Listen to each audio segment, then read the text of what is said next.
जिज्ञासु मित्रों, बहुत बहुत अभिनंदन है आपका दिव्य सृजन में। प्रत्येक दिवस की भांति आज भी हम यहाँ पर लाइव चर्चा का कार्यक्रम किसी आध्यात्मिक विषय पर हम यहाँ पर कुछ चर्चा करने जाएंगे, मनन चिंतन करेंगे।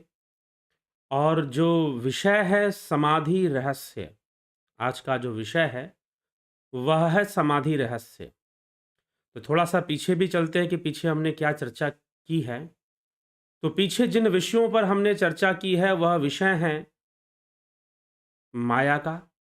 अगर थोड़ा-सा और पीछे ले जाएँ हम, तो विषय हैं मन का, 3 गुणों का, प्रकृति का, माया का, फिर आवरण माया की आवरण शक्ति के निषेध का विषय है, वासना त्रय का, 3 गुणों से वासना त्रय का विषय है, कर्म का, चिंता का और वासना का। इन सभी विषयों पर हम चर्चा करते आए हैं और कैसे एक जीव, एक योगी अपने लक्ष्य को प्राप्त करे। प्रमाद का, जहाँ पर हमने योगी की मृत्यु के बारे में भी समझा कि योगी की मृत्यु क्या है। योगी की मृत्यु जब अपना योग उसका छूट जाए और वो नीचे की अवस्थाओं में उतर जाए, तो समझिए कि योगी की मृत्यु हो जाती है। तो योगी की मृत्यु पर भी हमने चर्चा किया, योगी की मृत्यु को भी हमने सुनना और समझा। प्रकृति क्षण-क्षण बदलती है, इस विषय पर भी चर्चा हुआ, माया के आवरण विषय पर भी चर्चा हुआ। तो इन सभी विषयों पर चर्चा करते हुए हम आगे बढ़ रहे हैं और अब जो है एक बहुत ही महत्वपूर्ण विषय, रहस्यमय विषय है यह समाधि का रहस्य। समाधि कौन सी अवस्था है? समाधि की प्राप्ति पर क्या होता है? और इस विषय से, वैसे समाधि का जो विषय है और जितनी चर्चा आदि गुरु शंकराचार्य कर रहे हैं विवेक चूड़ामणि के अंतर्गत, संभवतः एक वीडियो में सारा नहीं हो पाएगा, तो और भी कई वीडियो में समाधि के रहस्य को अलग-अलग करके बताया जाएगा। क्योंकि उसके कई पक्ष हैं, उन सभी पक्षों को हम समझेंगे, जानने का प्रयास करेंगे, तो निश्चय ही हम सही-सही अवस्था और भाव को हम समझ पाएँगे, पकड़ पाएँगे, उसको ग्रहण कर पाएँगे। तो समाधि कौन-सी अवस्था है? समाधि कौन-सी अवस्था है? इसकी कैसी अवस्था है? तो चलिए, हम तो पहले से ही चर्चा करते आ रहे हैं, चित्तवृत्तियों का निरोध करना चाहिए, यह भी आदि गुरु शंकराचार्य ने लिखा है, चित्तवृत्तियों का निषेध करना चाहिए। आवरण शक्ति को खत्म करना चाहिए। जब तक आवरण शक्ति नष्ट नहीं होगी, तब तक विक्षेप शक्ति कहाँ से नष्ट हो जाएगी? जब तक पर्दा है, तो उस पर तो फ़िल्म चलती रहेगी। ठीक ना? जब आवरण शक्ति नहीं रहेगी, आवरण हट जाएगा, तो सारे विक्षेप भी अपने आप हट जाएँगे। फिर लोभ, मोह, काम, क्रोध, अहंकार टिकने का कोई मतलब नहीं है, वो भी नहीं टिकेंगे फिर। इन सब को करते हुए जो अवस्था बनेगी, वह अवस्था ही समाधि की अवस्था है। तो अब उस समाधि की अवस्था के बारे में और भी बहुत महत्वपूर्ण तथ्य और उसके महत्वपूर्ण पक्ष हैं, जो धर्म को लेकर, अध्यात्म को लेकर उठते रहते हैं। ऐसे कई प्रश्नों का उत्तर आदि गुरु शंकराचार्य समाधि के विषय को प्रकट करते हुए, समाधि के रहस्य को प्रकट करते हुए बताने वाले हैं। कई रहस्यों पर से पर्दा उठाने वाले हैं कि समाधि होने का मतलब क्या है। मनुष्य धर्म को लेकर, अध्यात्म को लेकर बहुत सारी बातें करता है, बहुत बड़ी-बड़ी बातें करता है, परंतु उन सभी बड़ी बातों का जो स्थान है, वह समाधि अवस्था है, समाधि की प्राप्ति है। वो सारी बड़ी बातें उपलब्ध हो जाती हैं और पूर्ण हो जाती हैं, अपनी पूर्णता को प्राप्त कर लेती हैं, जब योगी समाधि की अवस्था को प्राप्त कर लेता है। उससे पहले वो बातें हैं, लेकिन समाधि की अवस्था प्राप्त करते ही वो बातें नहीं रह जाती, वह प्राप्ति हो जाती है। वह परम अनुभूति हो जाती है, फिर अनुभव में बदल जाती है और प्राप्ति हो जाती है, और फिर उसके बाद तो फिर कैवल्य है, पूर्ण लय है, ऐसी मान्यता है। तो चलिए समाधि रहस्य पर या समाधि निरूपण पर आदि गुरु शंकराचार्य क्या कहते हैं अपने श्लोक में, उस पर हम चिंतन कर लेते हैं। तो कहते हैं समाधि निरूपण की चर्चा यहां पर मिलती है। तो क्या कहा जा रहा है? कहा जा रहा है अज्ञान हृदय ग्रंथे निशेष विलयस्तदा समाधिना विकल्पेन यदा द्वैतात्म दर्शनम। अज्ञान हृदय ग्रंथि, अज्ञान रूप जो हृदय ग्रंथि है, उपनिषदों में भी कहा गया है, श्वेतास्त्रोपनिषद में भिदंते हृदय ग्रंथि छिदंते सर्व संशया। उसके पहले के उपनिषदों में भी इस तरह की बातें, हृदय ग्रंथि के भेदन की बातें की गई हैं। तो आदि गुरु शंकराचार्य यहां लिखते हैं अज्ञान रूप जो हृदय ग्रंथि है, हृदय की ग्रंथि का सर्वथा नाश तो तभी होता है जब निर्विकल्प समाधि द्वारा समाधि ना अविकल्पेन समाधिना अविकल्पेन, अर्थात अज्ञान हृदय ग्रंथेर निशेष विलयस्तदा, उसके विलय होने से, हृदय ग्रंथि का विलय होने से, उसका नाश होने से क्या होगा? निर्विकल्प समाधि जैसी अवस्था बनेगी और आत्म स्वरूप का साक्षात्कार कर लिया जाता है। तो आत्म स्वरूप का साक्षात्कार वास्तव में कहां पर होता है? समाधि की अवस्था में होता है। आपको आत्मज्ञान, हां, आपको कोई व्यक्ति अंतर्मुखी कर सकता है। आप किसी गुरु जी के पास जाएं, हो सकता है कि वो आपको कुछ साधना का कोई टेक्निक मंत्र बताएं जिससे कि आप अंतर्मुखी हो जाएं। आपको भ्रिकुटी के मध्य प्रकाश दिखाई देना शुरू हो जाए, नाद सुनाई देना शुरू हो जाए, ऐसी अनुभूतियां आ जाए। लेकिन ये अनुभूतियां सविकल्प हैं, निर्विकल्प नहीं है। ये सारी अनुभूतियां सविकल्प हैं और इसे आत्म साक्षात्कार नहीं मानना चाहिए, परंतु इसे आत्म अनुभूति कह सकते हैं आप, क्योंकि आपके स्वयं के भीतर हो रहा है। ये सूक्ष्म जगत में हो रहा है, अंतर्मुखी होके हो रहा है, ध्यान की विधि के द्वारा हो रहा है। साधारण इंद्रियों से नहीं देखा जा रहा है ये प्रकाश, लेकिन है यह सविकल्प और सूक्ष्म जगत का विषय है।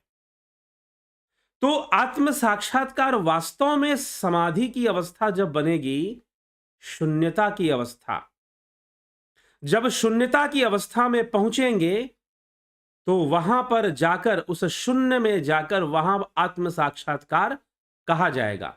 तो यही आदि गुरु शंकराचार्य कह रहे हैं। इसलिए साधना करनी होती है, आगे बढ़ना होता है। जो ध्यान योग का मार्ग मिला है आप लोगों को, उस पर अभ्यास करते हुए आगे बढ़ते रहने से ही परमानंद घन की उपलब्धि होती है। तो आत्म स्वरूप का साक्षात्कार होता है निर्विकल्प समाधि की अवस्था में। ठीक, आगे इसी समाधि का रहस्य खोलते हुए आगे कहते हैं त्वम हमीद मितीयम कल्पना बुद्धि दोषात प्रभवती परमात्मन्यद्वये निर्विशेषे प्रविलसति समाधावस्य सर्वो विकल्पो विलयनमु पगच्छेद्व स्तुत त्वावधृत्या। विलयन हो जाएगा, विलयन मुपगच्छेद्व स्तुत्वावधृत्या, अर्थात अद्वितीय और निर्विशेष।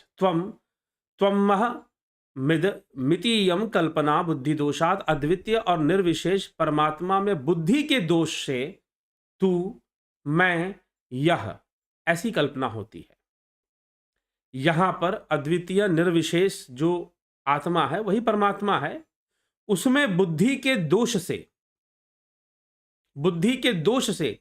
तू, मैं, यह, मतलब किसी वस्तु को तू कहना, किसी व्यक्ति को तू कहना, स्वयं को मैं कहना और यह कहना, ऐसी कल्पना होती है। यह एक दोष है। हम अपने शरीर को ही मैं कहते हैं, हम अपने कर्मों को ही मैं कहते हैं, कई बार ऐसा भी होता है।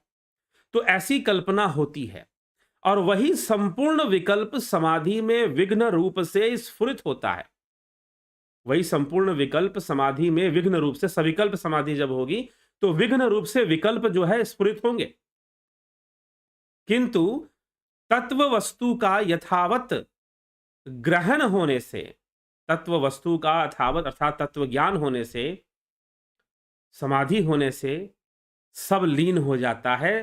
तत्व वस्तु का यथावत ग्रहण होने से सब लीन हो जाता है। जो मूल तत्व ब्रह्म है उसका सही से ग्रहण हो, उसमें सही से ध्यान लीन हुआ जाए, तो फिर सब कुछ लय हो जाएगा। ना तू, ना कोई मैं और ना कोई यह, कुछ भी इसमें से नहीं रहने वाला, सब लीन हो जाएगा। शांतो दान्तः परमु परतः शांति युक्तः समाधिम कुर्वन्नीतयं कलयति यति स्वस्य सर्वात्म भावम तेना विद्या तिमिर जनितान साधु दग्ध्वा विकल्पान ब्रह्माकृत्या निवसति सुखम निष्क्रियो निर्विकल्पः। योगी पुरुष चित्त की शांति, इंद्रिय निग्रह, विषयों से उपरति, योगी पुरुष चित्त की शांति में और इंद्रिय निग्रह में और विषयों से उपरति में और क्षमा से युक्त होकर समाधि हेतु, समाधि की प्राप्ति हेतु निरंतर अभ्यास करता हुआ सर्वात्म भाव का अनुभव करता है। अर्थात सब में आत्मा है, आत्मा सर्वव्यापी है, इसका अनुभव करता है। इसको मानता नहीं है, ये उसकी मान्यता नहीं, ऐसा सोच कर नहीं चलता कि भाई आत्मा सर्वव्यापी है, कुछ है नहीं। वो ऐसी अवस्था में पहुंचता है ध्यान योग के द्वारा। अभी ध्यान पर भी चर्चा आने वाली है, ध्यान विधि पर, निधि ध्यासन पर, इन सब पर आगे आदि गुरु शंकराचार्य समझाने वाले हैं। ठीक है, तो उन्हीं की वाणी समझे, उन्हीं का आप ये समझे कि उन्होंने इस ढंग से इसको समझाया है, बताया है। तो योगी पुरुष चित्त की शांति, इंद्रिय निग्रह, इंद्रियों का निग्रह और विषयों में उपरति, विषयों से वैराग्य रखने की जो अभ्यास है, क्षमा से युक्त होकर समाधि की प्राप्ति हेतु निरंतर अभ्यास करता हुआ अपने सर्वात्म भाव का अनुभव करता है कि सब में आत्मा है, यह अनुभव करता है। और उसके द्वारा अविद्या रूप अंधकार से उत्पन्न हुए, अविद्या रूप अंधकार से उत्पन्न हुए समस्त विकल्पों का भली भांति ध्वंस करके निष्क्रिय और निर्विकल्प होकर आनंद पूर्वक ब्रह्माकार वृत्ति से रहता है। निष्क्रिय, जहां कोई क्रिया नहीं होती, जहां कोई कर्म नहीं होता, निष्क्रिय और निर्विकल्प अवस्था को प्राप्त कर कर आनंद पूर्वक रहता है, ब्रह्माकार वृत्ति से रहता, ब्रह्मलीन होकर रहता है। वहां उसकी स्थिति बन जाती है और उसी में लीन रहता है और वही स्वरूप उसका हो जाता है, ब्रह्म स्वरूप ही है वो। समाहिता ये प्राविलाप्य बाह्यम श्रोत्रादि चेतः स्वमहम चिदात्मनि त एव मुक्ता भवपाश बंधैर नान्ये तु पारोक्ष्य कथाभिधायिनः। समाहिता ये प्रविलाप्य बाह्यम, जो लोग श्रोत्रादि चेतः स्वमहम चिदात्मनि, जो लोग श्रोत्रादि इंद्रिय वर्ग तथा चित्त और अहंकार इन बाह्य वस्तुओं का आत्मा में लीन करके, जितनी भी हमारे, इसीलिए आदिगुरु शंकराचार्य निर्वाण षटकम में कहते हैं कि मनोबुद्धि अहंकार चित्तानि ना हम शिवो हम शिवो हम शिवो हम शिवो, न श्रोत्रे न जीवे न च घ्राण नेत्रे शिवो हम शिवो हम शिवो हम शिवो हम। ठीक ना, ना मैं श्रोत्र हूं, ना मैं इंद्रिय वर्ग हूं, ना मैं घ्राण हूं, ना मैं नासिका हूं, घ्राण मतलब नासिका, ना मैं चर्म हूं, ना मैं चक्षु हूं। ठीक, तो जो लोग श्रोत्रादि इंद्रिय वर्ग तथा चित्त और अहंकार इन बाह्य वस्तुओं का, इनको भी देखिए, शरीर के संदर्भ में ये अंतर वस्तुएं हैं, लेकिन आत्मा के संदर्भ में ये बाह्य वस्तुएं हैं। कौन कौन सी? इंद्रिया हो गई, चित्त हो गया, अहंकार हो गया, मन हो गया, ये सारी चीजें आत्मा के संदर्भ में बाह्य वस्तु है। शरीर के संदर्भ में हम अंतर वस्तु उसको कह सकते हैं। इन बाह्य वस्तुओं का, मन बुद्धि चित्त अहंकार और इंद्रियां, इन बाह्य वस्तुओं को आत्मा में लीन करके समाधि में स्थित होते हैं, वे ही संसार बंधन से मुक्त हैं। जो समाधि में स्थित होते हैं, सही मानो तो वही संसार बंधन से मुक्त हैं, दूसरे नहीं। दूसरों को तो अपने कर्मों के वशीभूत आवागमन करना पड़ेगा, चक्कर में फंसना पड़ेगा। ठीक है, जो केवल परोक्ष ब्रह्म ज्ञान की बातें बनाते रहते हैं, वे कभी मुक्त नहीं हो सकते। नत एव मुक्ता, मतलब कि जो आत्मा में लीन होकर समाधि में संपूर्ण मन बुद्धि चित्त अहंकार, श्रोत्र इंद्रिय वर्ग, श्रोत्रादि चेता स्वमहम चिदात्मनि, ये जो इंद्रिय वर्ग है, चित्त है और अहंकार है, इन सभी को, इन सभी बाह्य वस्तुओं को, जो आत्मा के संदर्भ में बाह्य वस्तु है, इन सभी बाह्य वस्तुओं को आत्मा में ही लीन करके जो समाधि में स्थित होता है, वही संसार बंधन से मुक्त होता है। वही संसार बंधन से मुक्त होता है जो केवल परोक्ष ब्रह्म ज्ञान की बातें बनाते रहते हैं, जो केवल परोक्ष, इनडायरेक्टली सिर्फ ब्रह्म ज्ञान की बातें बनाते हैं कि ये ब्रह्म ज्ञान, वो ब्रह्म ज्ञान, हम ब्रह्म ज्ञानी, हमारे गुरु जी ब्रह्म ज्ञानी, उन्होंने ब्रह्म ज्ञान दे दिया, और ये ब्रह्म ज्ञान, वो ब्रह्म ज्ञान की जो बातें बनाते रहते हैं, वे कभी मुक्त नहीं हो सकते। साफ साफ आदि गुरु शंकराचार्य लिखते हैं कि भव पाश बंधैर नान्ये तु परोक्ष कथाभिदायिनः, जो परोक्ष रूप से अनेकों कथा कहानी बनाते रहते हैं, वे कभी मुक्त नहीं हो सकते। इस तथ्य को समझना चाहिए। आगे समाधि रहस्य में कहते हैं, उपाधि भेदा तस्वयमेव भिद्यते चो पाध्यपोहे स्वयमेव केवलः तस्मादुपाधेर विलयाय विद्वान वसेत सदा कल्प समाधि निष्ठया। उपाधि के भेद से सारी उपाधियां जब खत्म हो जाएंगी, उपाधि मतलब आप मनुष्य हो, यह भी एक उपाधि है, आप नर हो या नारी हो, यह भी एक उपाधि है। उसके बाद परिवार में रहने के कारण कई उपाधियां मिल जाती हैं। आप एक माँ हो, आप एक पिता हो, आप एक भाई हो, आप एक बहन हो, आप एक पुत्र हो, आप एक पुत्री हो, आप चाचा हो, चाची हो, नाना हो, नानी हो, दादा हो, दादी हो, ये सारी उपाधियां हैं। इसके अलावा आप कोई प्रतिष्ठित व्यक्ति हो, आप नेताजी हो, आप वकील साहब हो, आप अपने कंपनी के बॉस हो, सीईओ हो, जो कुछ भी है, ये सारी उपाधियां हैं। और सर्व उपाधि का नाश होना, सर्व उपाधि का अनावरण हो जाना, उपाधि के भेद से ही आत्मा में भेद प्रतीति होती है। और उपाधि का लय हो जाने के बाद, जब सारी उपाधियों का लय हो जाता है, तो योगी वहां निर्विकल्प हो जाता है, कोई विकल्प नहीं रहता। फिर लय हो जाने पर वह केवल स्वयं ही रह जाता है और कुछ उसके साथ नहीं रहता, कोई उपाधि नहीं रहती, वह स्वयं ही रह जाता है। इसलिए उपाधि का लय करने के लिए विचारवान पुरुष सदा निर्विकल्प समाधि में स्थित होकर रहें। उनको चाहिए कि वो निर्विकल्प समाधि में, तो निर्विकल्प समाधि जहां पर कोई विकल्प नहीं, कोई आवरण नहीं, ना मन है, ना वहां चित्त है, और ना ही वहां बुद्धि है, और ना ही वहां अहंकार है, ये चारों अंतःकरण वहां नहीं है। अर्थात वहां जीवत्व भी नहीं है, वहां तो मात्र ब्रह्मत्व है, वहां मात्र ब्रह्मत्व है, वहां जीवत्व नहीं ठहरता निर्विकल्प समाधि में। ऐसी अवस्था को विचारवान पुरुष सदा निर्विकल्प समाधि में स्थित होकर प्राप्त करते हैं।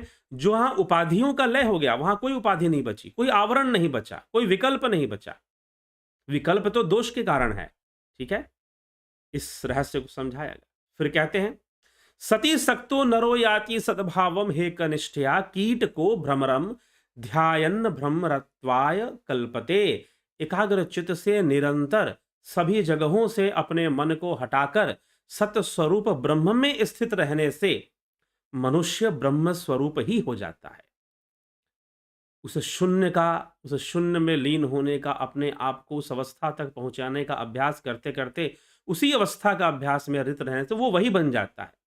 जैसे भ्रमर का भय पूर्वक ध्यान करते करते कीड़ा भी भ्रमर रूप हो जाता है। जैसे एक कीड़ा है, भंवरा तो वो नहीं है, लेकिन भय पूर्वक भ्रमर का ध्यान करते करते वो स्वयं भी भ्रमर ही हो जाता है। वैसे निरंतर ध्यान करने वाले साधक, योगी, विचारवान, विद्वान, ज्ञानी, ध्यानी, वह जो है समाधि में जाकर स्थित हो जाते हैं और सारे विकल्प, सारी उपाधियां खत्म हो जाती हैं। वो अपने सत्य स्वरूप में, अपने आत्म स्वरूप में जाकर स्थित हो जाते हैं।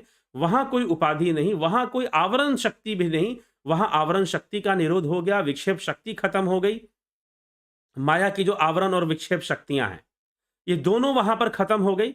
और जब यह दोनों खत्म हो गई, मात्र स्वरूप बच गया, स्वरूप में ही रह गया, तो यह निर्विकल्प समाधि की अवस्था बनती है। यहां पर वह जीव जो निर्विकल्प समाधि को प्राप्त कर रहा है, वह योगी, वह ध्यानी, वह ज्ञानी जो निर्विकल्प समाधि को प्राप्त कर रहा है, वह उसका कोई बंधन नहीं होता, फिर उस पर किसी प्रकार का आवरण नहीं रहता, फिर वह निष्क्रिय हो जाता है और निर्विकल्प, अर्थात उसका कोई कर्म भी नहीं रहता। जब जीवत्व ही नहीं तो कर्म कहां से? वहां तो पूर्णतः ब्रह्मत्व आ जाता है, ब्रह्मत्व आ जाता है और संपूर्ण सत्ता अपने ही अधिकार में हो जाती है। वो सब कुछ ब्रह्म ही करने वाला है और ब्रह्म के द्वारा ही होता है। तो ऐसी अवस्था और ये एकाग्रता से ध्यान करते करते, जैसे भंवरे के भ्रम भय से कीट जो है, कीड़ा जो है, वह उसका ध्यान करते करते खुद ही भंवरा हो जाता है। भ्रमण करते करते, वैसी ध्वनि निकालते निकालते वो खुद ही भंवरा हो जाता है, खुद ही भंवरे जैसी रूप उसको मिल जाता है। वैसे ही करते करते यह समाधि की अवस्था प्राप्त हो जाती है, निर्विकल्प समाधि की अवस्था प्राप्त हो जाती है। महर्षि पतंजलि के अनुसार इस समाधि के रहस्य को समझे तो महर्षि पतंजलि कहते हैं कि योगश्चित्त वृत्ति निरोधा, योग के द्वारा चित्त वृत्ति का निरोध करना चाहिए और यम नियम का भी पालन करते हुए आसन करना चाहिए, प्राणायाम करना चाहिए। प्राणायाम से प्राणों की शुद्धि होती है, नाड़ियों की शुद्धि होती है और नाड़ी शोधन हो जाने से बहुत अच्छा प्रत्याहार होता है। आपकी जो मानसिक शक्तियों का अद्भुत विकास हो जाता है और फिर जब आप आगे बढ़ते हैं, प्रत्याहार से आप धारणा करना शुरू कर देते हैं। वहां एकाग्रता सिद्ध होती है धारणा से, और फिर अपने आप जब एकाग्रता सिद्ध हो जाएगी तो आप ध्यान की अवस्था में चले जाएंगे, जो एक ही भाव अवस्था है, जो एक ही भाव अवस्था है। वहां पर एक ही भाव अवस्था, वहां कोई दूसरा वृत्ति नहीं, एक ही भावना का प्रवाह बार बार उठता रहेगा। एक ही वृत्ति का की फ्रीक्वेंसी वहां बढ़ जाएगी और वही वृत्ति, वही भावना बार बार रहेगी, दूसरा कुछ नहीं, उस एक भाव में ही आप रहेंगे। और अंततः जब समाधि, ये ध्यान की अवस्था है, और जब समाधि की अवस्था में पहुंचेंगे तो यह एक भाव भी लय हो जाएगा, यह एक वृत्ति भी लय हो जाएगी। एक ही भाव अवस्था को महर्षि पतंजलि ने ध्यान की अवस्था बताई है। और ध्यान के बाद समाधि की चर्चा करते हैं। समाधि में दो प्रकार की समाधि, जैसे यहां आदि गुरु शंकराचार्य सविकल्प निर्विकल्प की चर्चा कर रहे हैं, तो वहां पर महर्षि पतंजलि ने संप्रज्ञात और असंप्रज्ञात समाधि की चर्चा की है। बृहद चर्चा मिलती है, बहुत डिटेल में इसकी चर्चा संप्रज्ञात और असंप्रज्ञात समाधि की योग सूत्र के अंदर, महर्षि पतंजलि के योग सूत्र में। तो मूल तरह से उन्होंने समाधि को जो समझाया है कि जब वह एक ध्यान की अवस्था में जो एक वृत्ति वाली अवस्था बन गई, एक ही भाव वाली अवस्था बन गई, वह एक ही भाव अवस्था भी जब नहीं रहेगी तो समाधि की अवस्था बनेगी, समाधि की अवस्था बनेगी। और वह जो समाधि की अवस्था है वो परम आनंद देने वाली है। क्या उसमें भय लगेगा कि भाई संसार कैसे चलेगा, वो कैसे चलेगा? चिंता ना करिए, उसमें कोई भय नहीं रहेगा, क्योंकि वहां ज्ञान हो जाएगा क्या कैसे चल रहा है, संसार कैसे चल रहा है, कौन सी चीज कैसे चल रही है, उसे उसका पूर्ण ज्ञान उसे हो जाएगा वैसी अवस्था तक पहुंचते पहुंचते। इसलिए साधक को चाहिए कि वो अपने आप को शांत करने के लिए, अपने संपूर्ण रहस्यों को जानने के लिए, संपूर्ण ज्ञान को प्राप्त करने के लिए, उस शाश्वत सुख को प्राप्त करने के लिए, शाश्वत शक्ति का विकास करने के लिए वह समाधि की अवस्था तक पहुंचने का निरंतर प्रयत्न करता रहे, साधना करता रहे, साधना करता रहे, समाधि की अवस्था तक पहुंचने का निरंतर प्रयास करता रहे। ऐसे अभ्यास में, ऐसे प्रयास में वो निरंतर ही लगा रहे, तभी उसके जीवन का कल्याण है। अन्यथा अन्यथा तो चल ही रहा है जो जीवन चल रहा है, पुनरपि जननम पुनरपि मरणम, बार बार जन्म लेना, बार बार मृत्यु को प्राप्त होना। जन्म बारंबार पाया, मरण दुख हर बार झेला, पुनर्जननी जठर में या सुख दुखों का खेल खेला, पार करना है अगम संसार सागर विश्व भारी, पाही प्रभु अवलंब तुम्ही अब मुरारी। ठीक, ये बार बार जन्म लेना, बार बार जठराग्नि को सहन करना, बार बार दुखों को सहन, ये चलता ही रहेगा, इसे कोई रोक नहीं पाएगा, ये तो हमेशा ही चलता रहेगा। क्योंकि जब तक ये संसार है, जब तक निर्विकल्प अवस्था नहीं प्राप्त होती है, तब तक चलता रहेगा। और फिर आप करोगे क्या? वही सारी चीजें, जन्म लोगे, खाओगे, पियोगे, बच्चे पैदा करोगे, सोओगे, डरोगे, लड़ोगे, और फिर देह त्याग कर फिर दोबारा जन्म धारण कर लोगे या किसी दूसरी योनि में चले जाओगे, और फिर वहां पर भी इन्हीं सब चीजों का झगड़ा, इन्हीं सब चीजों का झगड़ा आपका बना रहेगा। और यही जीवन चलता रहेगा। हर जन्म में आप कभी पैसे के लिए, कभी खाने के लिए, कभी पीने के लिए, कभी रोने के लिए, कभी इस शिक्षा से इस ये सुख प्राप्त करना, कभी वो सुख, 50 तरह की चीजें होती रहती हैं और वो निरंतर चलती रहेंगी। इन सभी इन सभी विषयों का, इन सभी बंधनों का, इन सभी झगड़ों का जो समाधान है कि योगी निर्विकल्प तक पहुँचने का प्रयास करे, अभ्यासरत रहे अपनी साधना के प्रति, तो निश्चय ही निर्विकल्प तक वो पहुँच जाएगा। ठीक है? तो यह हमें विशेष रूप से ध्यान देकर समझ लेना चाहिए और यही समाधि का रहस्य इस प्रकार से आदि गुरु शंकराचार्य बता रहे कि समाधि की अवस्था में कोई टिकता नहीं, जीवत्व ना रहता, ब्रह्मत्व रहता, सारी आवरण शक्ति का विनाश होता है, सारी विक्षेप शक्ति का विनाश होता है, प्रकृति भी वहाँ उस समय नहीं रहती और समाधि की घटना घटती है। समाधि में हम प्रवेश कर जाते हैं, तो हमें ऐसी अवस्था के लिए निरंतर प्रयासरत रहते हुए लाभ उठाने का प्रयास करना चाहिए और करना चाहिए ऐसी अवस्था को प्राप्त। तो फिर जीवन में बहुत ऐसा नहीं कि कोई तुरंत ही ब्रह्मलीन हो जाएगा, लेकिन आप प्रयास करेंगे तो निश्चय ही बहुत बड़े-बड़े जीवन के रहस्य और प्रकृति के रहस्यों को प्रकट कर लेंगे। ठीक है? तो हमें भी प्रकृति के रहस्यों को प्रकट करना चाहिए और उसको जानना चाहिए। तो इसी के साथ विचारों को यहाँ विराम देंगे। बहुत-बहुत आभार आप सभी का। आप जुड़े रहें, बने रहें। अगर आप नेचुरोपैथी का कोर्स करना चाहते हैं तो 14 जनवरी 2022 से यह कोर्स शुरू होगा। यदि आप ध्यान योग करना चाहते हैं तो वह भी 14 जनवरी से ही अब आगे शुरू होगा। तो आप ज़रूर अगर ये सब लाभ उठाना चाहते हैं, अपने जीवन में भी ध्यान योग करना चाहते हैं और समाधि जैसी अवस्था का परमानंद प्राप्त करना चाहते हैं तो प्राप्त कीजिए। कुछ लोग कहते हैं अगर समाधि में चले जाएँगे तो फिर हमारा संसार का क्या होगा? अरे भाई संसार तुम चला रहे थे क्या कि संसार का क्या होगा? संसार तो चल रहा है। फिर लोग प्रश्न करेंगे कि सारे सन्यासी बन जाएँगे तो दुनिया कैसे चलेगी? ऐसा बोलते हैं जैसे दुनिया उन्होंने बनाई है। सभी समाधि में बैठ जाएँगे, सभी योगी बन जाएँगे, तो दुनिया कैसे चलेगी? अरे भाई दुनिया तुमने बनाई क्या? जिसने बनाई वो चला रहा है। जैसे बनी इस प्रकृति का सारा खेल है, वो किसी को साधु बनाएगी तो किसी को डाकू बनाना भी जानती है। आप क्यों चिंता करते हैं? ठीक है? तो आप अपना प्रयास कीजिए, आप अपने योग मार्ग पर आगे बढ़िए, आप समाधि की ओर आगे बढ़िए, अपने आप को शांत, अपने जीवन का कल्याण। ठीक है? अपने कर्मों को करते हुए जब तक तुरंत तो ये घटना घटने वाली नहीं है, तो जो भी कर्म है, कर्तव्य है, उनको पूर्ण करते हुए आप ऐसी अवस्था को प्राप्त ज़रूर कर लेंगे। और योगियों ने गृहस्थ में रहते हुए, संसार में रहते हुए ही ऐसी अवस्थाओं को प्राप्त किया है, तो आप क्यों नहीं करेंगे? ठीक? तो हमें भी बस प्रयास करने की ज़रूरत है और बातों को समझने की ज़रूरत है। व्यर्थ का तर्क देने से नहीं होगा, समाधि तो परम लक्ष्य है, समाधि ही लक्ष्य है और समाधि की प्राप्ति से ही योगी की पूर्णता है, जीव की पूर्णता है। उसके पहले अपूर्णता है। अभी इस समाधि का विषय और भी इस पे कई विषय बनते हैं तो उस पर चर्चा होगी। तो उसमें भी कई बातें स्पष्ट होंगी। तो कभी भी समाधि की बात को ये अन्यथा ना लेकर और इसे ज़रूर समझें, सुनें और अपने जीवन के आनंद को प्राप्त करें। ठीक? आनंद मिलता है, निश्चय ही जब ध्यान योग करेंगे तो आनंद की अवस्था तक पहुँचेंगे। करने की आवश्यकता है। तो चलिए इसी बात के साथ हम विराम देंगे यहाँ पर। कल फिर 9 बजे लाइव चर्चा में आपसे मिलेंगे और दूसरे विषय पर चर्चा होगी। आगे बढ़ते हुए कुछ और विषय हैं जिन पर चर्चा होनी है, तो उन सब विषयों पर अभी चर्चा आपको मिलेगी। जुड़े रहें, बने रहें, स्वस्थ रहें। बहुत-बहुत आभार आप सभी का। ओम तत्सत।